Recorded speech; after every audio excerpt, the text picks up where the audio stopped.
आज आपण शेअर करूया मस्तपैकी एक कोकणी ब्रेकफास्टची रेसिपी। त्याचं नाव आहे सांदन। करायला सोपी आहे, इन्ग्रेडियंट्स पण अगदी बऱ्यापैकी आपल्या घरी अवेलेबल असतात ते, पण कोकणी लोकांमध्ये म्हणजे आमच्या कुमटा कारवारला असो किंवा कोकणात असो उकडीचा तांदूळ लाल कलरचा खूप जास्त प्रमाणात वापरला जातो, जो हा आहे। आणि आज आपण जे सांदन बनवणार आहे यात दोन प्रकार आहेत, एक गोड सांदन पण आहे आणि आज आपण बनवणार आहे ते सेवरी म्हणजे इडली सारखं। तर ह्याच्याबरोबर छान इंटरेस्टिंग अशी चटणी सुद्धा कशी करायची मी शेअर करणार आहे।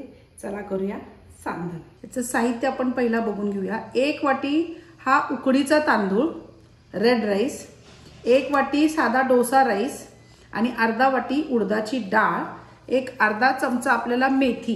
हे सगळं स्वच्छ धुवून एक लक्षात ठेवा, उडीद डाळ आणि मेथी एकत्र भिजवायचं आणि हे दोन तांदूळ जे आहेत ते एकत्र भिजवायचे आणि ह्याला जवळपास 4 ते 5 तास आपल्याला हे दोन्ही गोष्टी वेगवेगळ्या भिजवायच्या आहेत। आता हे दोन गोष्टी भिजवल्यानंतर वाटणं खूप इंटरेस्टिंग आहे, कारण उडीद आणि मेथी आपण एकत्र भिजवले, ती वाटताना गंध आपण इडलीचं पीठ किंवा डोशाचं पीठ कसं वाटतो तसं गंध वाटायचं। छान मिक्सरमध्ये फिरवून घ्यायचं, रगडा असेल तर रगड्यावरती। आणि उकडीचा जो तांदूळ आणि तांदूळ आपण भिजवलाय सेपरेट, तो काय करायचा, रवा जसा असतो ना, म्हणजे पाणी घालायचं पण रवेदार असं वाटायचं, खूप गंध वाटायचं नाही। म्हणजे आपल्या इडलीला त्या सांधनला छान अशी जाळी म्हणजे पोर असं हे बारीक बारीक कणकण सारखे दिसतात। जर तुम्ही गंध वाटलं ना तर ते चिकट होते। तर ह्या दोन गोष्टी वेगवेगळ्या वाटायच्या। त्या कशा वाटायच्या हे बघा। हे उडदाचं पीठ म्हणजे उडीद आणि मेथी इतकं छान गंध असं वाटून घ्यायचं, हवं तेवढं पाणी घालून। ही अशी कन्सिस्टन्सी हवी आपल्याला।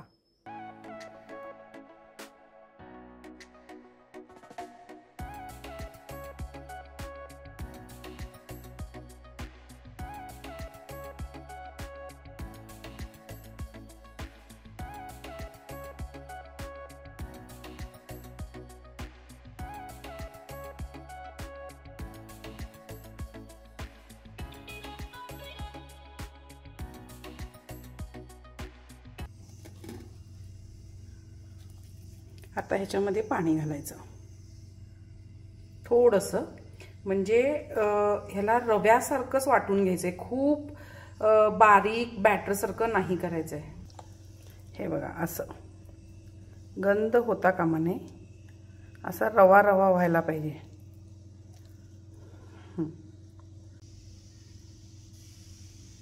हे या उडदाच्या पिठामध्ये मिक्स करायचं।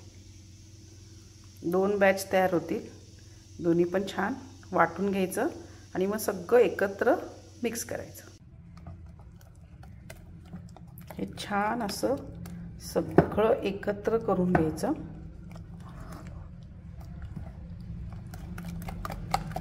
म्हणजे उडदाचं पीठ आणि तांदळाचा रवा हा सगळा एक व्हायला पाहिजे। हे असं होतं पीठ। आता हे पीठ वाटलं कसं दाखवलं, वाटल्यानंतर ह्याला छान फर्मेंट करायचं ओव्हरनाईट, 7 ते 8 तास पाहिजे। थंडीचे दिवस असेल तर उबदार जागेत ठेवा किंवा वाटताना सरळ कोमट पाण्याचा वापर करा, म्हणजे लवकर वाटलं पण जाईल आणि छान ते फुगून पण येईल। आता इथं बघा, हे माझं पीठ कसं छान, हे बघा असं फुगून आलंय।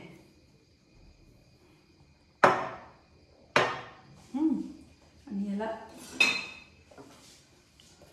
हे बघा किती छान हलकं होऊन आलंय। अर्ध भांड पीठ होतं हे, आणि आता बघा हे असं रवेदार दिसायला पाहिजे पीठ।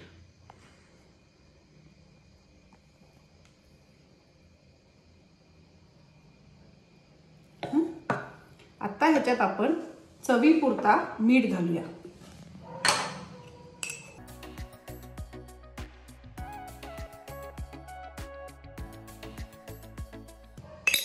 आणि हे छान एकत्र मिक्स करून घेऊया।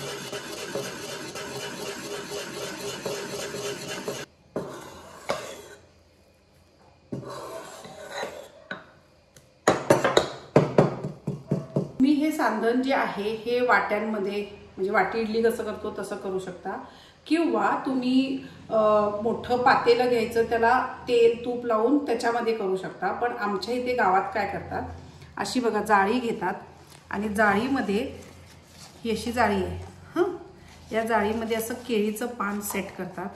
आता इथं बघा मी कसं सेट केलं आहे. एक पान खाली घातलं आहे, त्याच्यावर एक असं आडवं पान, म्हणजे पीठ बाहेरच्या बाजूने जाऊ नये म्हणून. आणि आता ह्याच्यात हे मी पीठ जे आहे ते घालते.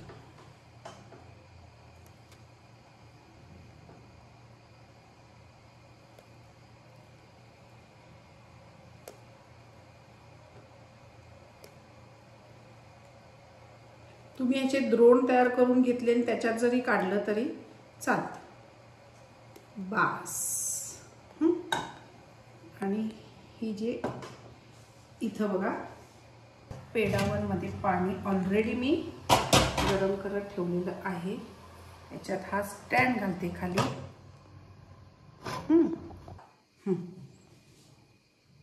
ही जाळी जी आहे अशी त्याच्यामध्ये ठेवायची. आता हा आहे पोपट चिमटा, ह्याच्यामुळे हे इझी जातं. तुमच्याकडे जर प्लेन चिमटा असेल तर जरा सांभाळून ह्याच्यामध्ये ठेवा. आणि आता काय करायचं, हे झाकण जे आहे पेडावरचं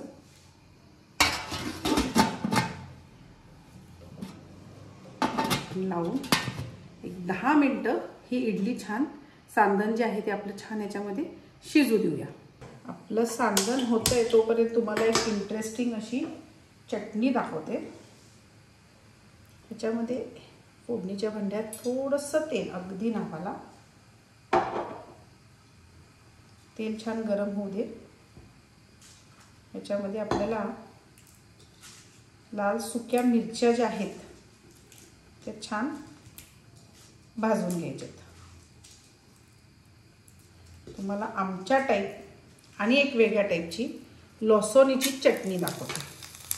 सुक्या मिरच्या एक 5-6 आणि लसणाचे 2 गड्डे. हा जवारी लसूण आहे त्यामुळे मी साला सकट घालते आहे, तुम्ही सुद्धा घालू शकता. खूप छान लागतो आणि अजिबात हानिकारक नाही आहे. चला गॅस बंद करू आणि ह्या तेलातच हे लसूण जरा छान परतू दे. हे ओलं खोबरं जवळपास एक अर्ध वळं मी खिसून घेतलेलं आहे. ह्याच्यामध्ये एवढं चिंच एक अर्धा इंच आणि हे जे लसूण आणि सुक्या मिरच्या ज्या होत्या त्या आपण घालून हे सगळं छान गंध असं वाटून येऊया. म्हणजे आपली लसणीची जी चटणी आहे ती तयार होईल. चवीपुरता मीठ आणि हवं तर साखर, नाही घातलं तरीही चालेल. लसणीची चटणी रेडी. तर सांधनची वाट बघायची. हा सांबार केलाय आणि आता इथे मी चटणी तर दाखवली. सांबारची जर लिंक हवी असेल तर इथं आय बटन आहे, हे प्रेस करा. माझा सांबार वेगळ्या पद्धतीचा आहे, त्याच्यामध्ये चिंच आणि गूळ घातलं जात नाही. कसा करायचा जर बघायचा असेल तर हे आय बटन दाबा आणि ही रेसिपी करून बघा, तुम्हाला खूप आवडेल याची मी गॅरंटी देते. 10 मिनिटं झालेली आहेत बघा. वाव. गॅस जरा बारीक करते म्हणजे हात घालू शकेन आणि टूथपिक घालून बघते. हे बघा यस, सांधन झालेलं आहे. गॅस बंद करू आणि ह्याच्यातच एक 5 मिनिटं बंद झाकण लावून ठेवूया आणि 5 मिनिटांनी बाहेर काढूया. आता आपण सांधन जे आहे ते बाहेर काढूया.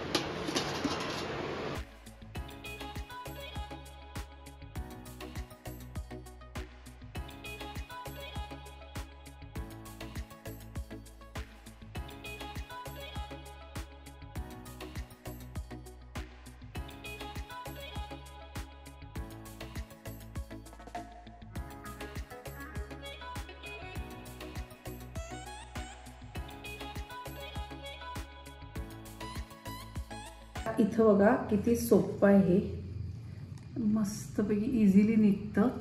आता केळीच्या पानात करू शकता, हळदीच्या पानात करू शकता. आमच्या इथे हळदीचं पान पण खूप सगळ्यांच्या अंगणामध्ये एक हळदीचं झाड लावलेलंच असतं, त्यामुळे भरपूर पानं मिळतात आणि त्या पानाचा जर वापर केला तर आपल्या या सांदनला छान हळदीचा वास पण येतो.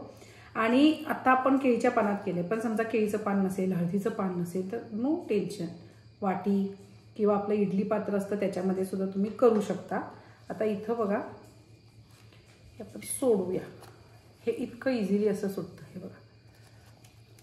हां, आणि मेन ह्याची कन्सिस्टन्सी, म्हणजे कसं जाळी पडले ते दाखवते. हे जे मी म्हणते ना रवा रवा रवा, तो हा जर असं तुम्ही रवेदार तो तांदूळ वाटला तर ही इडली जी आहे ती अशी रवेदार होईल. तेच समजा तुम्ही खूप गंद असं वाटलं तर मग ती चिकट चिकट चिकट अशी इडली. ही खूप छान हलकी फुलकी खूप टेस्टी असं हे सांदन तयार होतं. गोड सांदनची रेसिपी पण आपल्या चॅनलवर ऑलरेडी विष्णूजीने दाखवलेली आहे, पण पुन्हा जर तुम्हाला बघायची असेल तर तुम्ही नक्की कमेंट्समध्ये सांगा, मी किंवा विष्णूजी ही रेसिपी तुमच्याबरोबर नक्की शेअर करून बघा. हे सांदन आवडलं तर लाईक करा, कमेंट्स करा, शेअर करा आणि सबस्क्राईब करायला अजिबात विसरू नका. मास्टर रेसिपीज खूप कमी राहिलेलं आहे मिलियन होण्यासाठी, तर एवढे सबस्क्रायबर्स आपल्याला हवेच हवे आहेत. बघत रहा मास्टर रेसिपी.